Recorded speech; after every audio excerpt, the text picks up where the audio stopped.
Θες να φτιάξεις το δικό σου υγρό σαπούνι χεριών στο σπίτι εύκολα και φυσικά? Έχω την πιο απλή συνταγή και χρειάζεσαι μόνο 2 υλικά. Στο σπίτι μας το υγρό σαπούνι πάει σύννεφο και ευτυχώς. Αυτή η σπιτική εκδοχή είναι πανεύκολη, δεν ξηραίνει το δέρμα και κοστίζει ελάχιστα. Είστε στο πολυθεματικό κανάλι Μέα Κόλπα και πριν συνεχίσουμε θυμηθείτε να κάνετε εγγραφή όσοι δεν το έχετε ήδη κάνει, να μας δώσετε ένα like, να κοινοποιήσετε το βίντεο και να ενεργοποιήσετε το καμπανάκι για να ενημερώνεστε άμεσα για τα καινούρια βίντεο.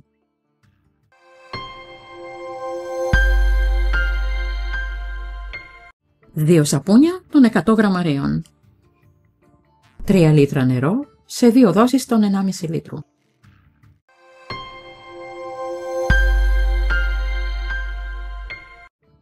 Τρίψε το σαπούνι με τρίφτη τυριού.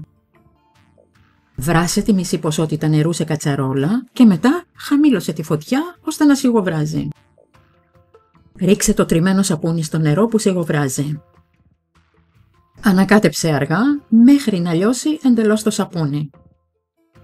Στη συνέχεια σβήσε τη φωτιά ή βγάλε την κατσαρόλα από την εστία. Πρόσθεσε αργά την υπόλοιπη ποσότητα νερού στο μείγμα. Άφησε το να κρυώσει για περίπου 7 με 8 ώρες ώστε να πήξει σταδιακά. Χτύπησε το με μίξερ για να αποκτήσει λία υφή. Μετάφερε το σαπούνι σε δοχείο για αποθήκευση.